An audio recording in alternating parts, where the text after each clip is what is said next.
الخير عليكم. النهارده جايبه لكم اوردر، هو مش اوردر واحد، هو كذا اوردر في بعض، بس انا جمعتهم وقلت نطلع في فيديو كده نتفرج عليهم مع بعضينا واقول لكم كده ريفيو سريع عنهم عقبال اما نعمل لهم فيديو ليهم لوحدهم. يعتبر مشتريات عيد على مشتريات رمضان على كوكتيل كده رهيب. بس انا مبسوطه بيهم جدا جدا. لايك للفيديو، كومنت الصغنون، واشتراك في القناه لو انت لسه مش مشتركه عندي. وبس كده، يلا بينا على الفيديو. ايه كده الاوردرات اللي انا طلبتها خلال الايام الماضيه. بص، هو كوكتيل يعني، هو مش باين قوي غير الطوال دول، بس في حاجات اوزع هنا، برفانات ومرطبات للبشره، وفي كمان كونسيلر بتاع كليو. يعني في جزء كده منتجات كليو، في جزء تاني ملوش علاقه بكليو خالص.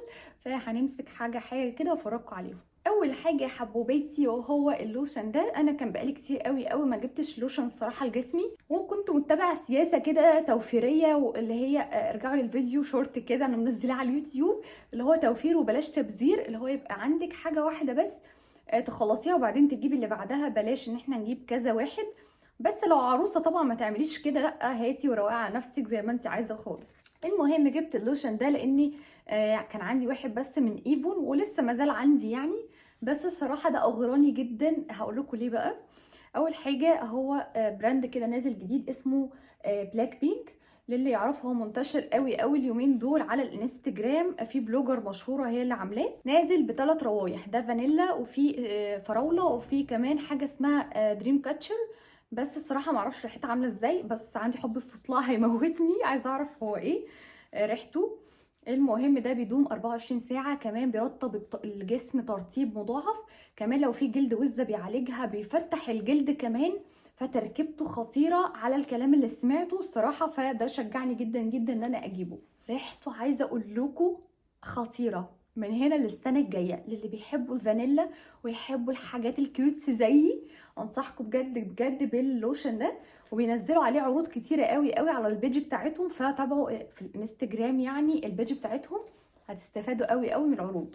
بصوا، وانا هشم ريحته كده واقول لكم حرفيا حرفيا هي فانيلا. فانيلا يعني، مش متخففه، مش ريحتها تعبانه، لا هي فانيليا وترطيب قمر قمر قمر. انا بجد رطبت بيه جسمي. بعدها قعدت مثلا يومين مرطبش بعديها. بعد كده لقيت جسمي ناعم ما شاء الله. الترطيب لسه محفوظ في جسمي، فده غريبة جدا ان اي لوشن بجد تلاقوه بيعمل الحركات الخطيرة دي. فده انصحكم بيه جدا جدا. خش بقى على منتجات كليو بجد.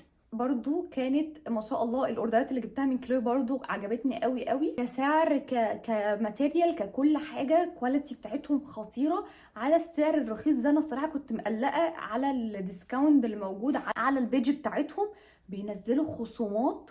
انا عايزاكم تروحوا تلحقوا برضو كليو وتلحقوا الخصومات اللي على البيج بتاعتهم.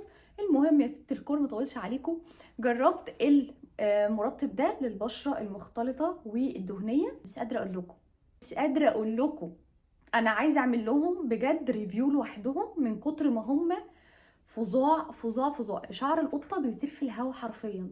ده خطير. انا بشرتي معرضه للحبوب مختلطه الدهنيه، فده مش قادره اقول لكم بقى فين. هو بقى في قلبي هنا اهو، هنا اهو جوه كده. اللي بعديه برضو من كليو. انا كان عندي المرطبات بتاعت وشي خلصت. بصوا، هي حاجات كتيره خلصت عندي فجاه كده، فجبت السيرم ده برضو من كليو، حلو قوي قوي، اسمه سوبر سيرم بالهيرونيك اسيد وسيناميد. انا بتلخبط قوي في الكلمه دي. وهو بقطاره كده. بحب قوي الحركات دي، تافهه قوي بس بحبها.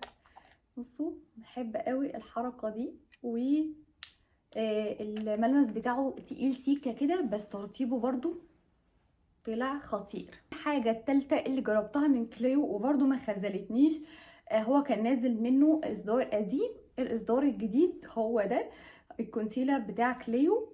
ده كان عليه كلام كتير جدا جدا جدا، برضو هطلع في فيديو اجربه معاكم ونجرب المرطبات ونجرب كل حاجة من كليو. بس دي عايزة فيديو لوحده، لان لو عملت كده في الفيديو ده الفيديو هيطول مني جدا جدا. لايت وميديوم. انا جبت اللايت لاني ما لقيتش الميديوم، فاما الاقيها اقفشه على طول واجيبه ان شاء الله. برضو ليه ريفيو عندنا ان شاء الله لوحده، لان ما ينفعش ان اطلع اتكلم عليه كده واجري. اخر حاجه معانا من كليو وهي الميسيلر ووتر دي من كليو، مكتوب عليها all in one.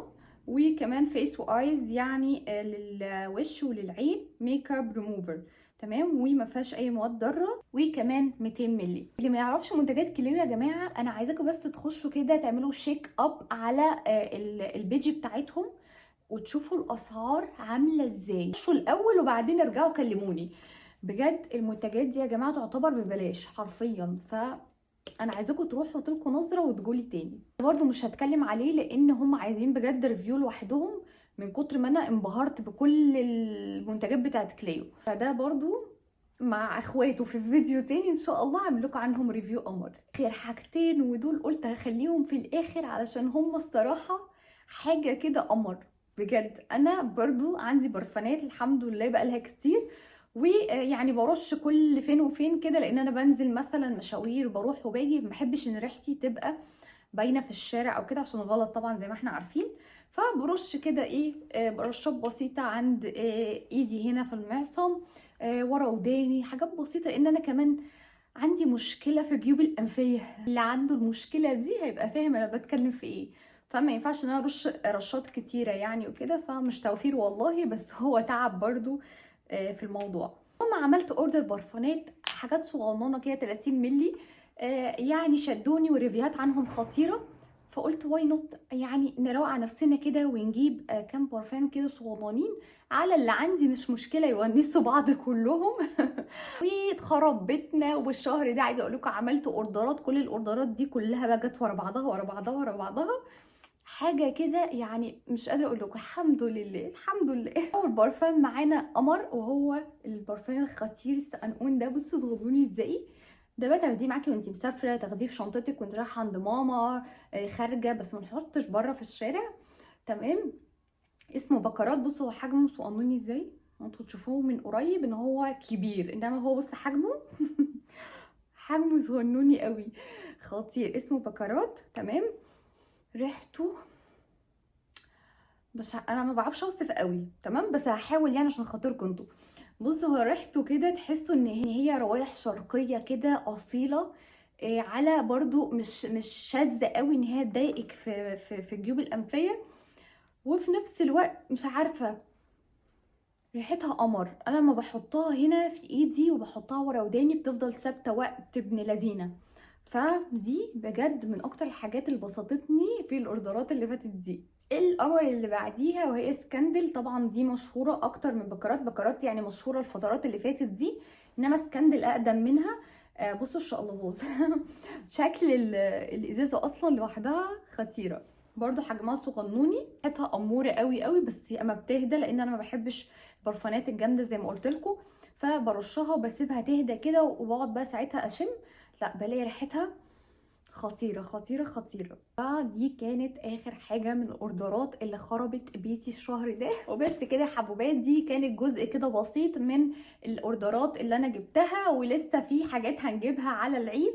فده جزء كده من مشتريات العيد، ولسه هنكمل وهنجيب حاجات تافهه كتير. فاول ما اجيبهم اطلع اوريكم على طول ونتفه مع بعضينا بقى. يا رب يكون الفيديو عجبكم وتكونوا اتبسطتوا معايا في المشتريات اللي انا فرجتكم عليها. اكتبوا لي تحت في الكومنتات لو الفيديو عجبكم، واكتبوا لي كمان عايزين ايه الفتره اللي جايه اعملها لكم. لايك للفيديو، كومنت صغنون، واشتراك في القناه لو انت لسه مش مشتركه عندي. على الف خير الفيديو اللي جاي. باي باي.